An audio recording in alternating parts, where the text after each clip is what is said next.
Hey, that's a good. I finally got it. Your name says Fields. Does it? Yeah, it says Oh, whoops. Seamus Fields. Filds. I must have spelled it wrong. You spelled your own name wrong. Damn. Do Oh you have well. Seamus? Do you have a middle name? Yeah, Henratty, it's my mother's maiden. Nice. Yeah, it completes like almost the entire Irish effect. Or actually, I should say like European. It completes the European effect. The European effect. Yeah, yeah. Yeah, That's what I think of when I think of you, Seamus. Is how European you are. me as well. I did the whole DNA thing, and I found out that I'm mostly Did you? mostly Yeah, Swedish. oh wow. That's what I figured out. Honestly, that's not one you hear often. Yep, I'm My I'm super Swedish. I've had my sister do that, I think, and we all just kind of assumed it'd be similar to hers, and she just got, you know, like everywhere in Europe.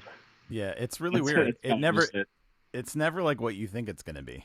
It's so Oh, funny. not at all. It was mostly like English and, well, obviously Irish, but like we had a lot more English in us than we thought we did. Yeah, That was good. nice. Yeah, yeah, Could have fooled me with all that glorious red hair you have there. yeah. I know. No one's gonna mistake you for British or some other thing. I don't think. Right? Like fish. No, no. That's like a dead giveaway. You Yeah. recording on your end? Yes, I am. I've got this running through GarageBand right now. Look at you, man. Yeah. Last minute little. I don't even know. I don't. I can't even like give a shout out to the mic company or anything because I have no idea what I'm using right now. Where are you? Is that your room? No, I've actually since the whole lockdown thing, I got like a setup going on downstairs in my basement. Oh, My okay. sister and I actually moved the rooms, so now I've got like my massive desk that used to be upstairs in the biggest room in the house, which is I'm now in the smallest room in the house. Oh, okay. So I had to move all my big stuff down here, and this is where I do my like daily classes and whatever. Yeah. So it's starting to look like my room, but you know. How many Zoom or whatever classes are you having a day right now? Oh, uh, I mean, I don't know. Considering being a music student, it's kind of hard. Some of them go on and off with like what Yeah. they can. But I consistent classes, I only have three. Okay. Yeah, which isn't too bad at all. Other people have got like seven. Other people have like one. 7. Like, yeah, some people's classes, like every single one will be on Zoom, like regular time, all that stuff. Oh, It's that's too garbage. much. I know, and then they get all the workload on top of, ooh, Oof. No thanks. yeah, not for me. Well, Seamus, welcome to my podcast.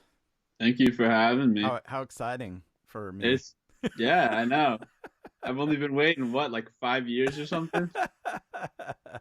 Oh, so many things have happened in the time since I started my podcast when I was at the School of Rock, Seamus. So many things. Yeah, way too many. Yeah. I think I actually did my first interview for this show ever at School of Rock in the little front area. I'm pretty sure I did, actually. Oh, that's pretty cool. Yeah. Yeah. Little fun fact right there. There you go. Fun fact. So Seamus is in the band Foxhedge, and we're gonna just take a little tour through Seamus's musical background and everything like that, and talk about a little bit of our mutual history and that kind of thing too. Where I kind of wanted to start was before I go back to like my earliest memory of you. Ugh. Is we're gonna make me feel really old today. Is like what is your earliest musical memory? Like if you think back to like when you were like real little and everything like that, like what is like your first most distinct memory of like hearing something or like whatever? Ooh, that's good. Uh, I don't know. I'd have to say probably when I was around like two or three.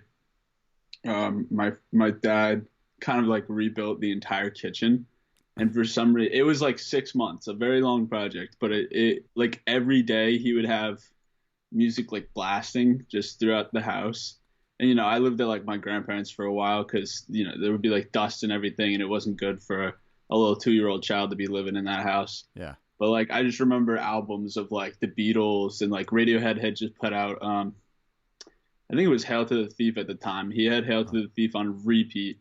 And Really? like those were like some of the first songs I remember. I definitely like grew up on Beatles because of everything that goes on in this house. But other No, than I that, don't. I don't know what goes on in the house. It's a yeah, big way too Beatles house. way too much music. Yeah, that's for sure. But I don't know. Yeah, I'd say something like that. Just my dad playing albums around the house. That's gotta be somewhere along the lines of my first memory of that stuff. I can't believe you can remember that at like age 2 or 3. I don't think I Well, can the only remember. reason I remember it is because he tells me the story every other 6 months. Oh, he does.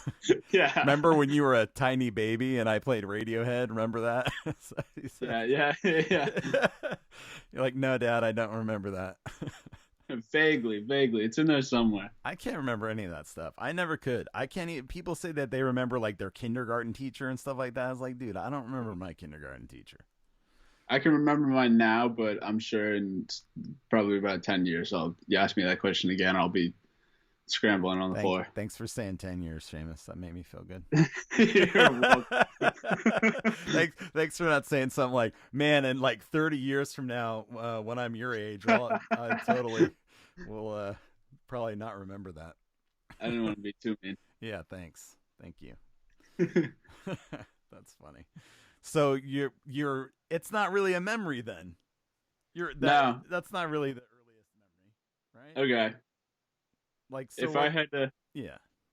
like a memory. Yeah, memory. Let me think. Like, did somebody start you on an instrument at some point? Yeah, I'd say the first time I actually like remember, music is probably around the time I got into music, like fourth grade or so. Mm-hmm. I went to this program actually like right across the street from School of Rock. Mm-hmm. It was called like Mrs. something Mrs. like Honeypot. I don't know. Magical School, and it was like a bunch of like little kids playing instruments, and some of them were like real instruments, and some of them were not as real instruments. And then at the end of the little the however long month period, we had our little show for all the parents. What did you play? I played bass, I think. I remember like having lessons with one of the guys playing bass, and I'm pretty sure for the shows I played bass, and that was like my first start off. Okay. Yeah. Fourth grade playing bass? Yeah, I had done like piano stuff and lessons in school, but I never really like got into it, and I think the first instrument I ever really like got into was bass. That's like what really connected for you? Yeah, I'd say so. My dad, I asked my parents for Christmas, I was like, hey, can I have one of those really cool looking basses?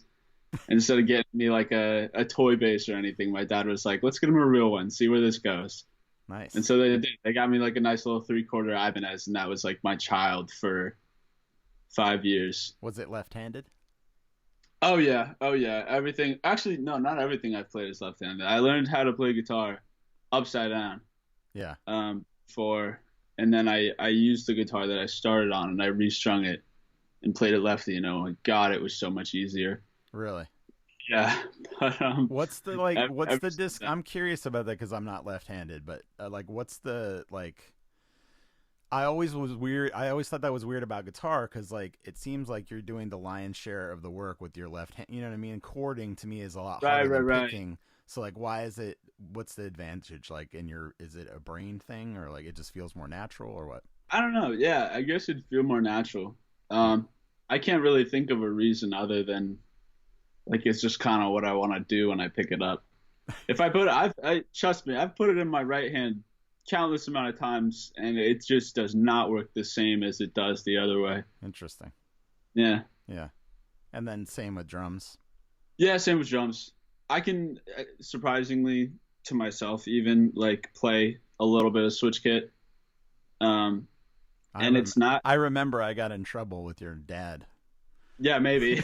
Because I was like, Seamus, can you? Yeah, we didn't want to keep switching the drum kit, and then and I was like, can you play the other? Well, I think I came in one time and you were playing regular or whatever you want to call it. I don't want to call it normal or regular, but you were playing standard configuration, right? Yeah. Yeah. You're playing open-handed or something. And I'm like, dude, you play just as good like that. Why am I moving this for you every time? And then I got in trouble. Because I was like putting you at a disadvantage or something. I don't know. My dad's all about equal opportunities. No, that's cool. I'm down. I just made Ray do it instead. So yeah. That's always the way to go.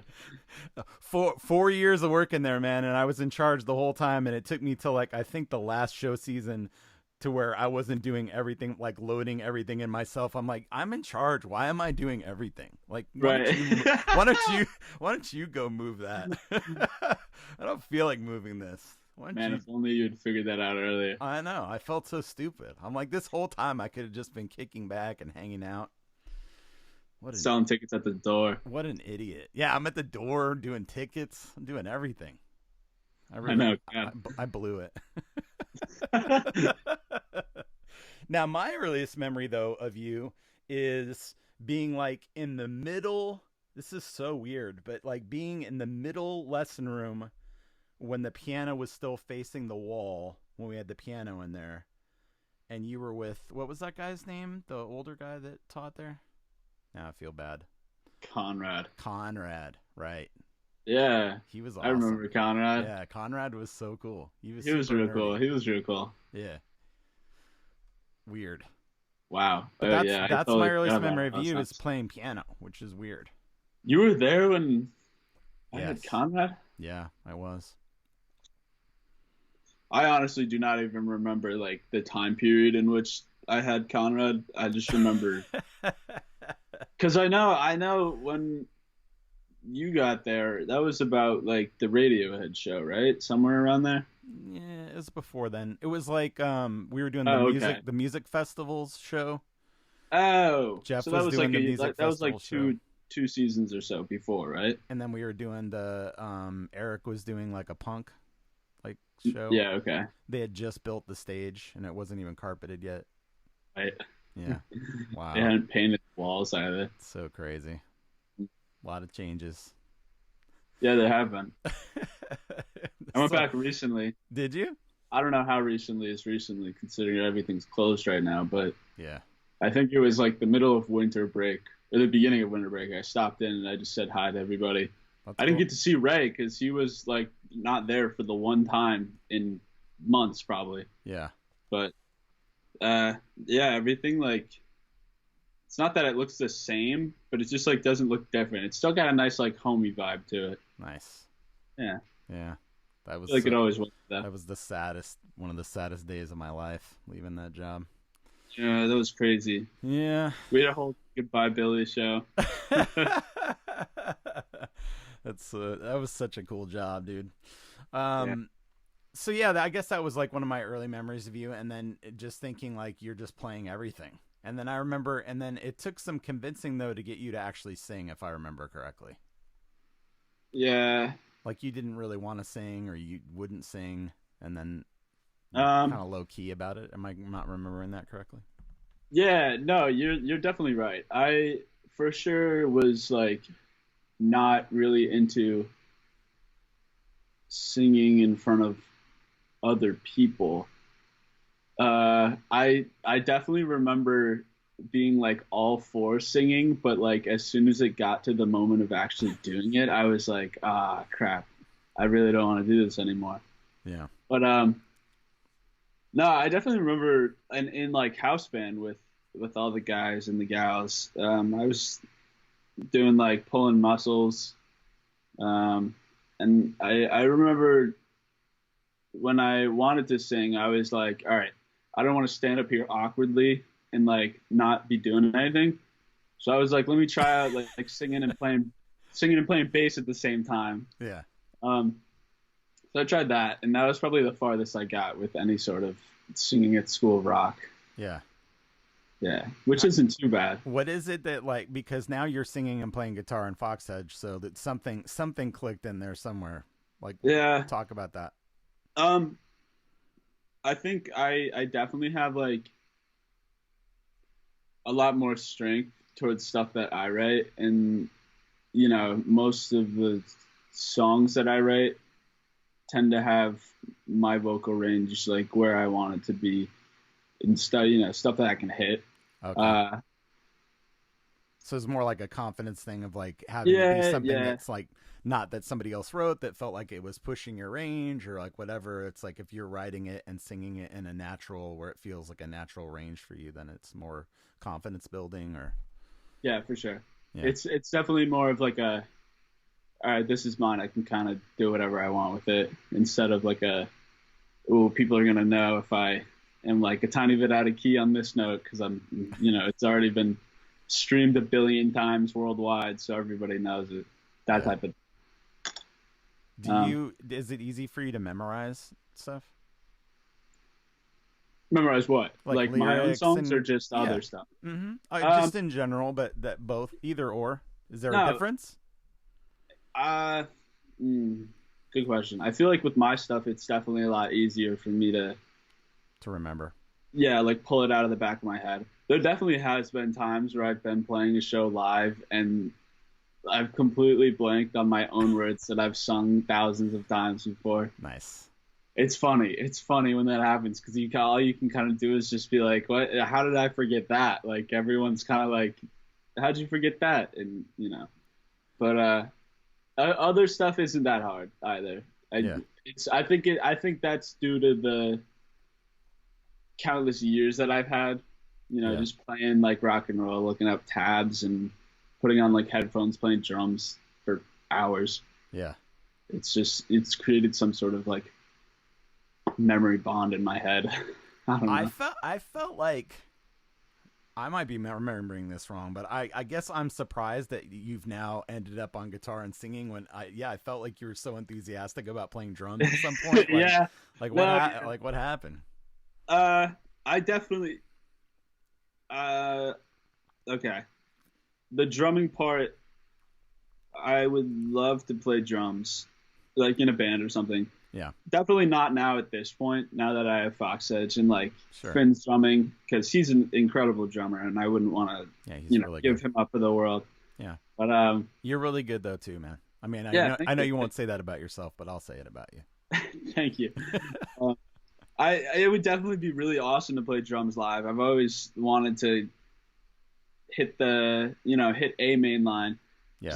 The best part about School of Rock drumming was that I could be like, up on a stage and be like, wow, this is real cool. Like I could feel my own kick drum like pulsing through my own body. Yeah. Coming through the subs. Yeah. But that I don't know. I think the whole like lefty thing, it's really hard to show up to a gig right after another band just played and be like, all right, sound guy, real sorry, but we got to switch the kid around. And that, I feel like that for a lot of people is always a pain in the ass. They love that. Yeah. Hey, let me move all these microphones to a complete opposite side. Yeah. But I kind of just have like an affinity for just kind of writing songs and having them come across better on guitar. Yeah. And when I sing, I also like to be playing guitar because I feel like that's, for me at least, the easiest instrument to both sing and play. Yeah. Multitask. In bands that I was in, I always played bass and was the lead singer. And then since I've been doing this new project, I switched to playing guitar. And I definitely relate to what you're saying about that. Like I've found it a lot easier, like writing songs that I'm writing on guitar now instead. It's just different, I think, like melodically and everything like that. So. For sure. Yeah. I think a lot of the low notes, since I'm such like a low singer, a lot of the low bass notes probably contrasted with, in my mind, I get all my melodies and riffs and whatever mixed up and I start singing the bass line. Yeah. Weird stuff like that. I give so much credit to those bassists and drummers out there that sing. Yeah. It's tricky. Yeah. Those guys have been doing it right. Yeah. You gotta like disassociate your brain from your hands and Yeah, what they're yeah. doing or whatever. You have to like have complete confidence in one of them and can only be thinking about the other. I It's definitely, strange. what you said earlier about like, I've sang this 100 times. How come I'm forgetting this? That would happen to me a lot. So Yeah, I'd be like thinking about what I'm playing on the bass, and then I'd see somebody jumping or something. I'd be like, oh wait, what was? And then our music that I played in the past is like kind of fast, a lot of it, and it's like the yeah. song's like half over. It's like, oh well, song's over. What was that next line? No, we're done. So let's go back a little bit to that early kind of like, so you're playing bass around fourth grade. I want to pick up back there a little bit, and Okay. at this honeypot thing or whatever the hell this crazy name you're talking Yeah, about. I cannot remember that name. Yeah, that's okay. So like by that age, were you connecting with like certain artists on your own, not just stuff that you were hearing from your dad and that kind of thing? And I know he was a musician and all that, but like, was there like some music that you were started, like, tell me about like the first artists that you started to listen to it, maybe buy the actual record or anything like that, to where you really started to feel connection with music, that it felt more like your own. Does that make sense? Yeah. I can confidently say, in terms of my memory, I can confidently say all three of those, the whole, feeling in touch with music, actually getting like in depth with a band, and then like going out and buying records. I can say that was around my eighth grade. I Mm-hmm. didn't really reach that point until I was probably 15 or 16. I keep referencing Radiohead show, but that show was definitely, that was one of the first, or actually that was the first show that I branched out performance wise. Yeah. Performance show. I branched out from keyboard and I went to play bass at School of Rock. And during that show, Ray also needed a drummer for other songs. And at that point, I hadn't been, super into drums. I had a kit in my basement that I played around with every once in a while, but I wasn't like any Neil Peart or anything at the age 8. Yeah. Um, Was that but mixed? Was that a mixed show or an album show? I can't remember. no, that was a mixed show for Right. sure. All just different Um, stuff, right? yeah, yeah, yeah. It was real fun. I definitely, absolutely loved that show. And still being this young, still remember, or not being this young, being that young, I still remember now how fun I had. Um, I remember that show. Hannah was yeah, in it that was. show, right? Yeah, Hannah, Little Maddie, Hannah. Yeah. Carly, those Yep. guys, they were all in it. It was super fun. And yeah, that kind of, I don't know, something about that show, like just coming out of it, going into the show, I remember my mom, I had taken a break from School of Rock, like maybe like 1 or 2 seasons break, which I guess is like Yep. at that point half a year or a full year. Feels like a Um, lifetime. yeah, I know. And I was like, all right, mom, I really want Seamus? to. Who's Seamus? I don't even remember that kid. Was he here? And I was like, Mom, I really want to get back into it. Can you look up what shows they've got coming up in the season? And she told me the shows. And at that time, still wasn't really into like finding my own type of music. Mm-hmm. So all the shows that I had done before had all been mostly like based loosely around my dad. They were all like classic rock, like rock of the 80s or rock of the 70s, that type of stuff. Yep. So I hadn't really done anything besides rock. So I was kind of like, none of these shows sound really good. And I didn't even know who Radiohead was at that point when my mother said, there's a show called Radiohead Show. And I was like, who's Radiohead? And she was like, I don't know. Dad listens to him a lot.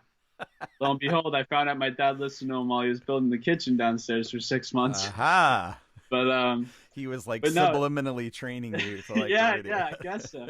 Because there were tons of Radiohead songs I went into and listened to, and I was like, this sounds eerily familiar. Yeah. I've heard this sometime in my life. It's like programming you. Yeah. But so after that show, I don't know, it kind of just sparked something that I was like, all right, this is really cool. I'm definitely going to try and dig some sort of path with this. Mm-hmm. And at that point, I was kind of in tune with drums, bass, piano, and I hadn't started guitar at all. Huh. I didn't start guitar until like sophomore year of high school. The first time I played guitar in a show was with Eric, for the I think it was the Metallica show, which was Wow. only 2 years ago. So I'm just gonna start guitar. I think I'll play Metallica. Yeah, I think that's what it was. It was like, we need some extra like headbangers in the back on this one. Anyone want to join? And I was like, all right. But yeah, no, I don't know. I didn't really get into music. I didn't really start doing my own thing until probably around eighth grade. I was probably 14, 13, 15, however old you are in eighth grade. Yeah.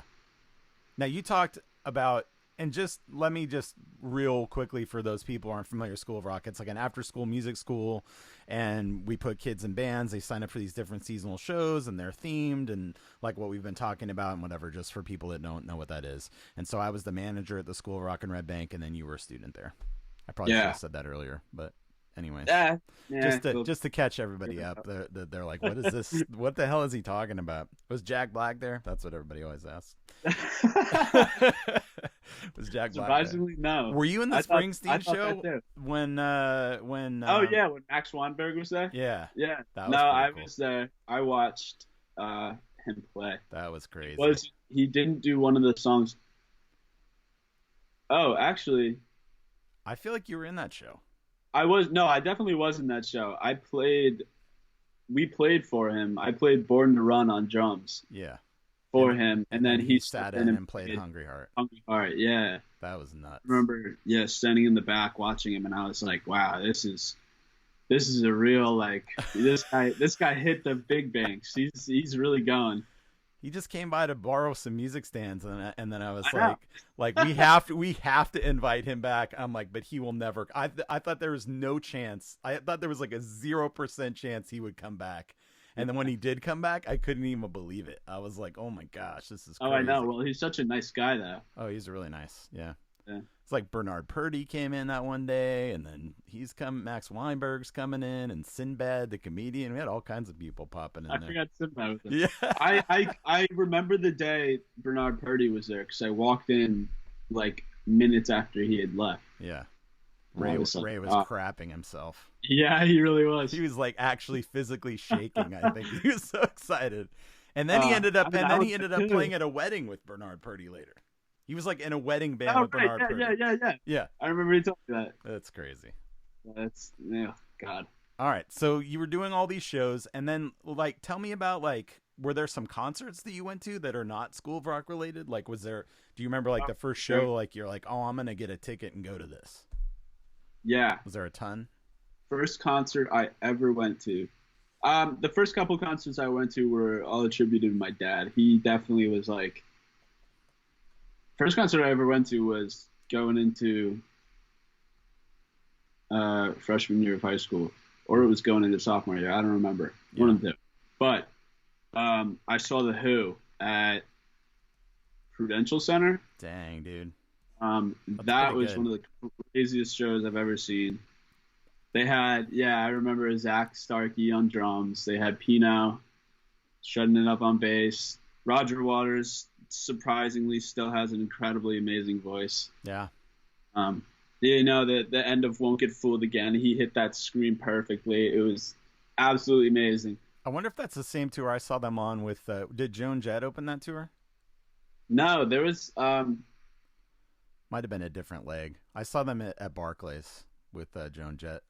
Okay. Yeah, my dad had gone and seen them earlier in the tour, like 3 months earlier at like Atlantic City or something. Oh wow. And like they came back to play Newark, and he was like, "You want to go?" And I was like, "All right, yeah, okay." Yeah. But yeah, that was kind of the start of all the concerts. Then I went and saw Radiohead. I saw Paul McCartney. And then I started some big names for like my first couple. The Who, Radiohead, and Paul McCartney. Yeah. And then I started going to more like GA type shows. Okay. Those are really cool. Like what? I've seen tons of shows at like Brooklyn Steel, Union Transfer, Really? Places, GA places that hold like 1,500, something like that. Um, Of those shows, tell me like one or like a band that you saw that you're like, holy crap, that was incredible. uh, ooh, I can think of two just because of how much I like the band and how surprisingly like incredible they were live as well. Mm-hmm. I've seen Hippocampus, Uh huh. my favorite band of all time. It is. I've seen them 3 times now. I saw him twice. I saw him. Where did I see him? I saw him at Brooklyn Steel, and then I saw him somewhere else in New York. It was in Brooklyn. It was called like the 86 Club, maybe something like that. Huh. And it was another just really big GA. And then I saw them at Gov Ball. Okay. That was really cool. So that was more of a festival setting, but still I consider that GA. There was probably some Um, good artists at that you saw. oh God, yeah, I saw Tyler the Creator. So this was like right after he had released Igor, Mm-hmm. and it went straight to the top of the charts. And this was his first show he had played since releasing that album, Wow. and it was insane. And then I saw a bunch of it was all over the place that day. There were so many different genres, so many different bands. Um, and then the other band that I was absolutely impressed with, not at Gov Ball, I saw probably the summer before. I saw King Giz and the Lizard Wizard. Uh King Giz huh. and the Lizard Wizard. I saw him at Brooklyn Steel as well. You can't even say it. I know. I said King Giz, and then uh,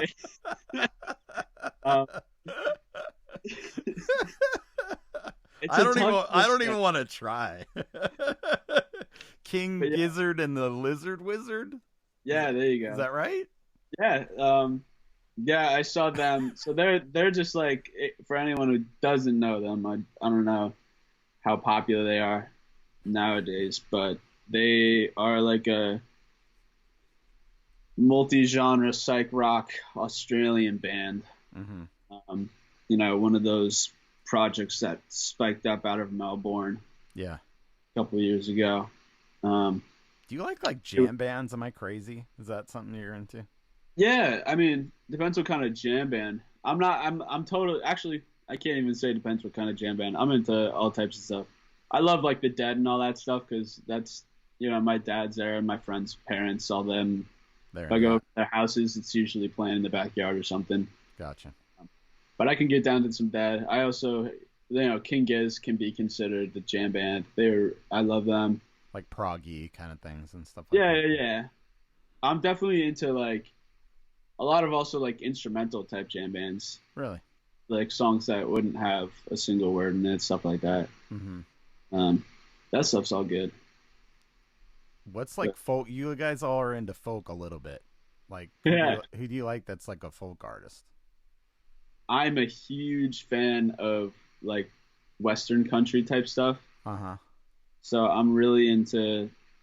Like Willie Uh, Nelson? Like Waylon Jennings? Like what? well, okay, Alana is huge into Willie Nelson. Mm-hmm. Nick and Finn, I'm not sure what type of folk they're into. I'm huge into like Marty Robbins Uh-huh. stuff from like the '50s, Johnny Cash maybe a little bit, or definitely Johnny Cash, but stuff from that kind of era. Yeah. I'm also huge on bands like the Lumineers. Mm-hmm. I've seen them twice. They're crazy good. Like And Mumford and Sons, that kind of yeah, stuff. Mumford and Sons, Of Monsters and Men, kind Uh-huh. of like folky, mountainy stuff, and then also Western type country. Okay. That's kind of my rendition of folk. Cool. Yeah. Some with the mandolin in there. Oh yeah, for sure. A little like bluegrass. I'm Guys trying playing to the think, spoons like, in the what is the background. common denominator between all these things? What is the added I don't thing know. that Some dude with really fast banjo fingers. that's right. Some like harmonies, Yeah. multi harmony parts or something. I just totally lost my train of thought. I was going to ask you. Oh, I was going to point out that Alana is the other singer and plays guitar in the band, Yes. and she was also at School of Rock. And then Nick, who's the bass player in your band, he was also a student at School of Rock. and bass player, and but Finn didn't go to School of Rock. Did he ever? Even way back in the day? No, he did not. I He don't never think did, he's right? ever. I could be wrong, and I'm sorry if I am spreading false information, but I I don't don't remember believe. him ever being there when I I was don't. there anyway. Oh, definitely not School of Rock. I don't think he's ever done any sort of music program Yeah. besides anything at our high school that we went to. Hmm. Um, Was that Red Bank Regional? yeah, Yeah. yeah. RBR. Yep. And I know he did a couple seasons maybe in the jazz band, stuff like that. But I don't think he ever did anything with like an extracurricular, I guess, Yeah. music type program. I know he had some bands on the side, but other than, he definitely didn't have a leg up on like me, Alana, and Nick. Yeah. But like we had been playing, Oh yeah. like practicing and playing shows for like years. Yeah, a long time. Yeah, all Yeah, three yeah, of yeah. you for sure. Yeah, it was actually just as a side note, like it was very rewarding for me when Alana finally joined School of Rock because she'd been coming in with Bella and I had seen Right, her right, right. I'd seen her there so many times and she was hanging out at rehearsals and whatever. And when she finally actually started coming and playing and singing and everything like that, she was so great and it was like such a great feeling. It was like, yes, Yeah. I got her in there. No, yeah, she definitely loved it. And we met, oh my God, so many people there have become, longtime friends. Yeah. And like, I definitely wouldn't know a lot of the people I know now if it hadn't been for the tight knit community at School of Rock. Yeah.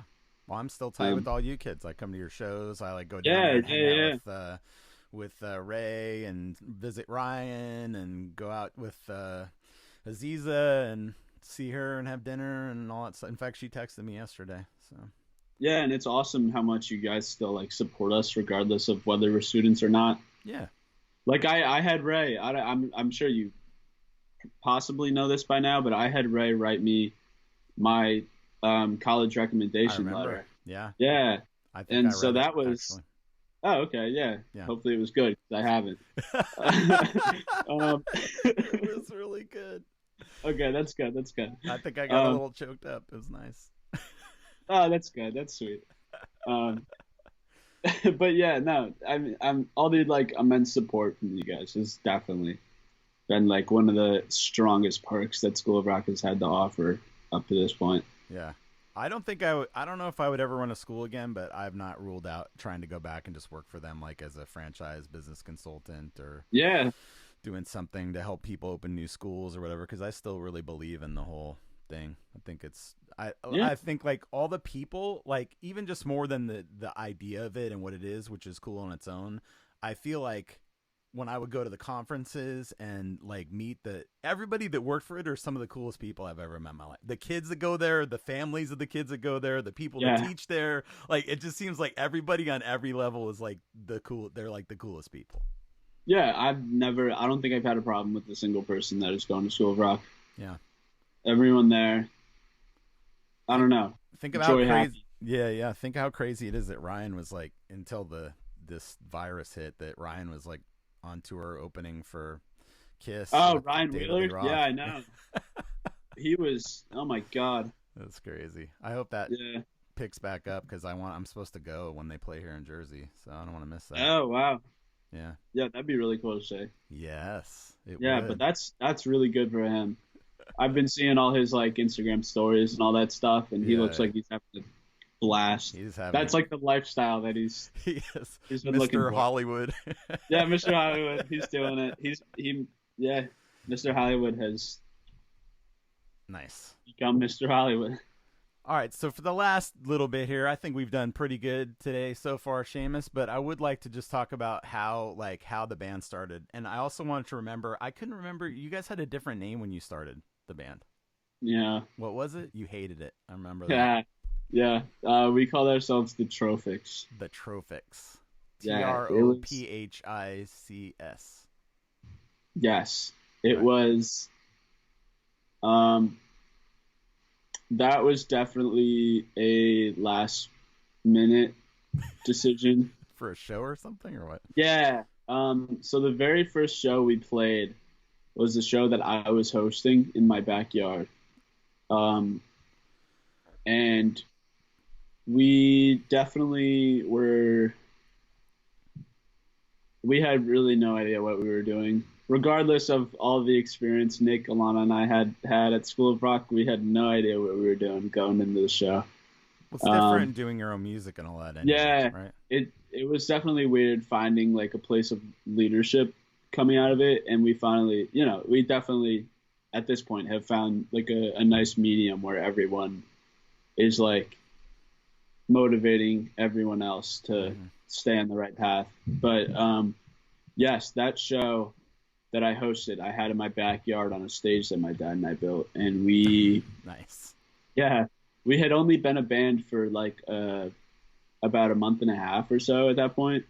So it's probably, I think around September was when we kind of sparked things up. Yeah. But we didn't have a name, and I was creating our Flyer, what do you call it? Yeah, like like a little lineup and a time check, so everyone who was coming knew who they were going to see, what time. And I was going to put our name on, and I was like, wait a minute, we don't have a name. So the band like hurriedly in a day or two, I think, came up with something that we were all like, yeah, whatever. And that was the Choviks. Nice. Yeah, and then I think you had that name for like a month or something. Yeah, we did that show. It was the very end of October, and then we didn't play another show until the following May. Wow. So we had a really long time in between.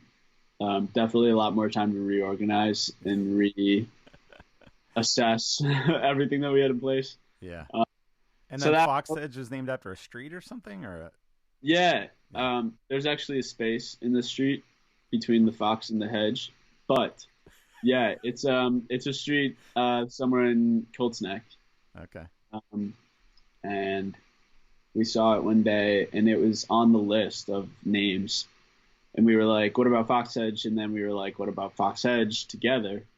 And that was kind of, it was either that or I think the other name, if I remember correctly, was Million Hills. Million Hills. Yeah, which was kind of strange.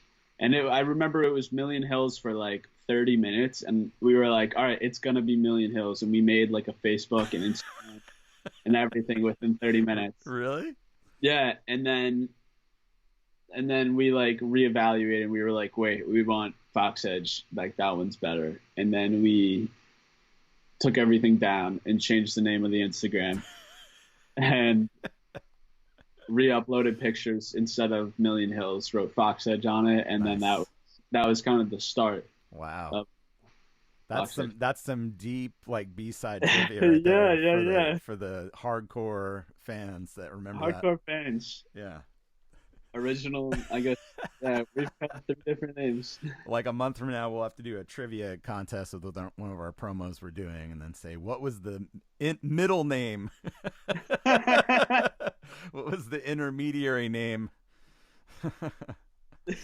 So then from that point of when you played in the backyard and then changed your name to Foxhedge, how long was it until you did that first record in the mountains? In the mountains, we recorded June of 2018.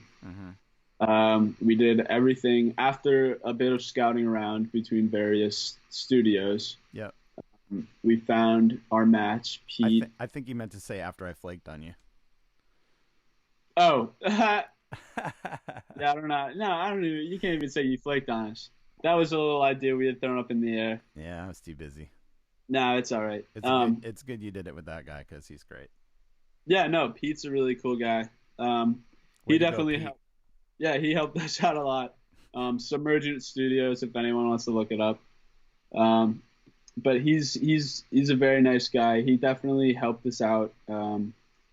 We're a bunch of teenagers kind of coming up and being like, hey, we're looking to record our first album ever. We have a ton of songs. Would you be interested in helping us out? He was like, yeah, like, no problem. If you guys like have budgets or anything, like, let me know. I can help you out with that and like make some price cuts here and there as needed. Yeah. And like, he was like, I'm willing to like bend my schedule if needed. Um, and he overall it was just like a really really good experience, and we got everything out and onto track in the one day. Wow.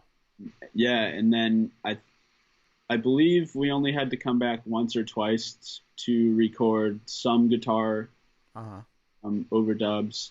Did you mostly track live or? Oh yeah, everything is live. Yeah. Everything on this album, everything on the new album. Home Again. It's a new record. Yeah, home. Yeah, In the Mountains and both Home Again are all. It's all face to face live. The only songs that I guess you could say we didn't do live would be the opening track on Home Again Mornings, the piano song and the cello song. Mm-hmm. That was recorded separately. We had our cellist Paul in the room with us while I was playing the piano, so that he could analyze and get ready to play his part. Nice. Yeah, we had Paul come in and play sax, or cello, and then we had Charlotte come in and play sax on our track called Pools, and they both did phenomenal jobs. We told them absolutely nothing. We handed them the tracks and said, "This is what it sounds like. Could you write something insane to go along with that?" And they both did such a great job. So we can't take any credit for that. They did all that themselves. Yeah. But yeah, the studio wise, Pete's absolutely amazing. He did a lot to help us like produce and get our sound to be nice and full. Mm-hmm. He definitely has made some great calls where we wouldn't have seen some stuff. I don't think you guys should do that. What? Yeah, no, exactly. What if you did this? Yeah. Instead. And he's overall helped us out. So we went back a second time, summer of 2019, and did Home Again. That was also really cool. That took a lot longer. We recorded everything in a day and a night session, which is or we actually had to leave early on the day. So we did a 10 to 4 session, and then two of us were going to a concert. We went and saw ELO. Nice. Yeah. That's great. Yeah, it was really cool. All of you went? No, it was just me and Alana. Nice. But I'm really jealous of that, actually. Oh, you want to be more jealous? I've seen him twice. Dude, you're such a jerk. Twice in like the same year. If they come again, I'm going. No question. You got it. It's unreal. I saw that there's like on Netflix or something. There's one, and I saw like about half of that so far. Really? Yeah, like in England, and it's like crazy. Wow. Yeah. I didn't know that. I gotta look that up then. I think it's on Amazon Prime Video, maybe, or one of them. Oh, okay. Yeah. Whatever. You saw them in person twice, so. Yeah. But yeah, that was kind of that. We had a bunch of night sessions for Home Again that we needed to finish. Yeah. And actually, everyone had already left for college, and I went in for one very last session to redo some guitar and then finish up some vocals on some tracks, and then that was a wrap. And you guys are like in all different states. You're in Pennsylvania, and then Alana's in Virginia? Yeah, Alana's in Virginia. And Pater's in Ohio. Look at me, man. Wait, I know, and then Finn's in Vancouver, British Columbia. Yeah. So yeah, we're all very far apart. Yeah, except now everybody came home except for Finn. Yeah, so Finn's still up there. He's actually not even coming home. His end of the semester for him is like April. Right. And I believe he's going to work somewhere and not coming home until June. Wow. Yeah. He's really big on travel and stuff. Yep.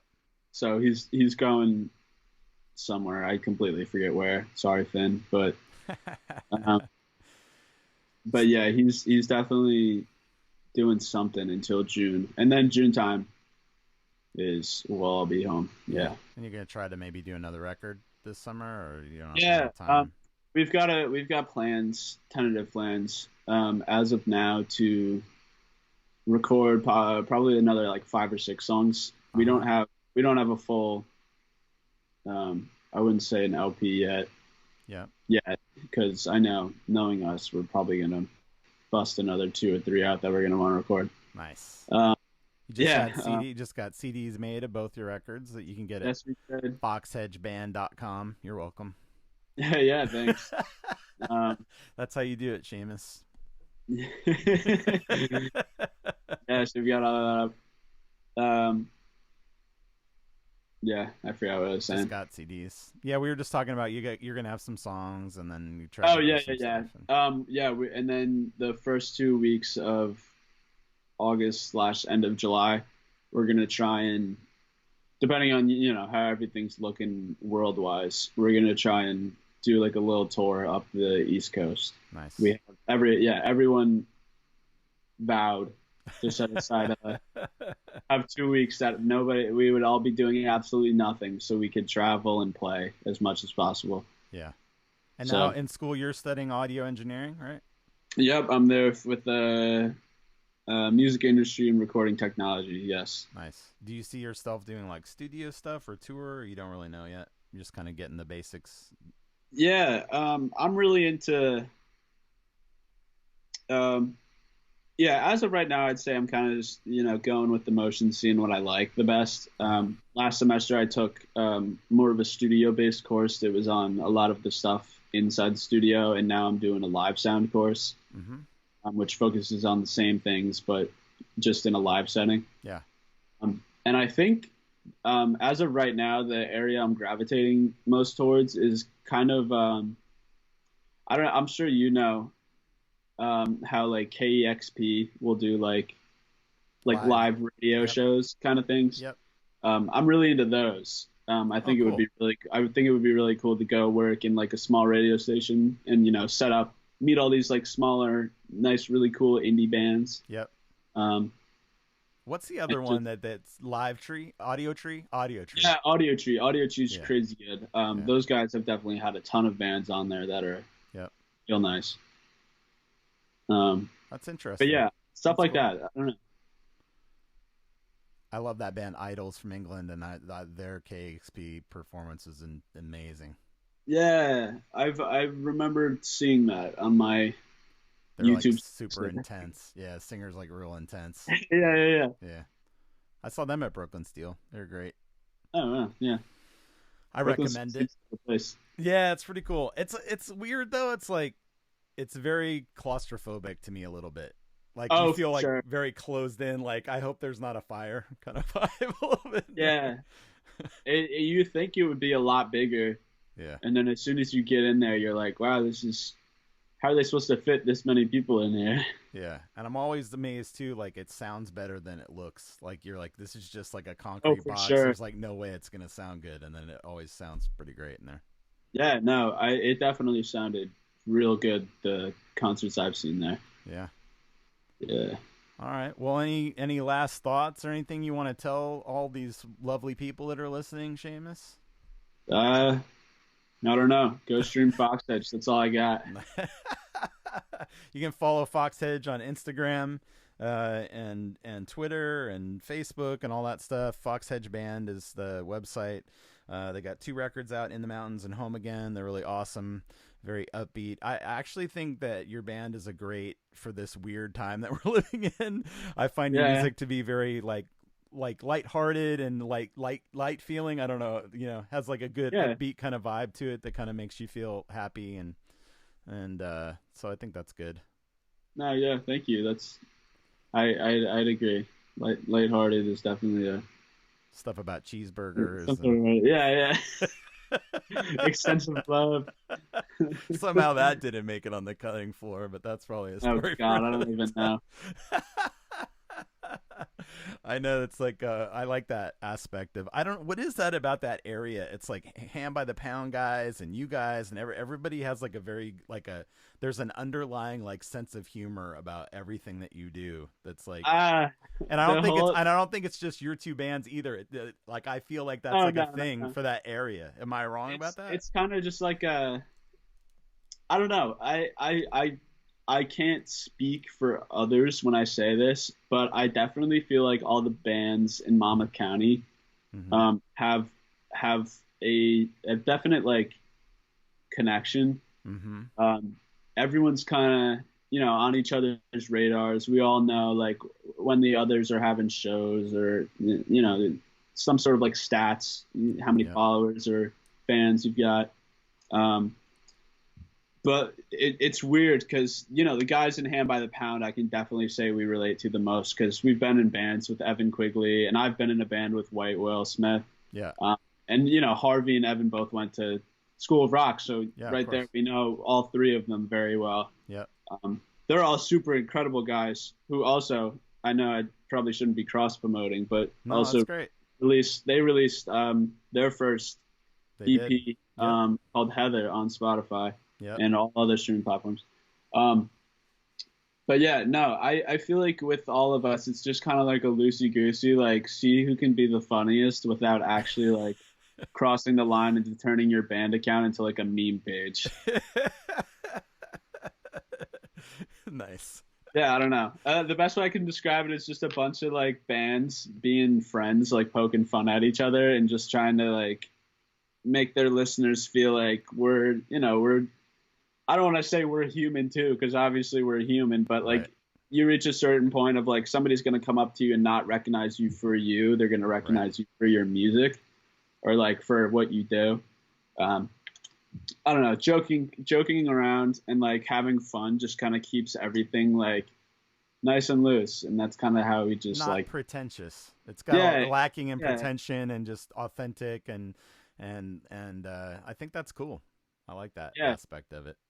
Number one rule of the music world: don't be a jerk. That's right. That's how you gotta live it. That's how we all live it over here. That's it. Don't be a jerk, everybody. Well, it was great talking to you today, Seamus. Thanks for coming on the show.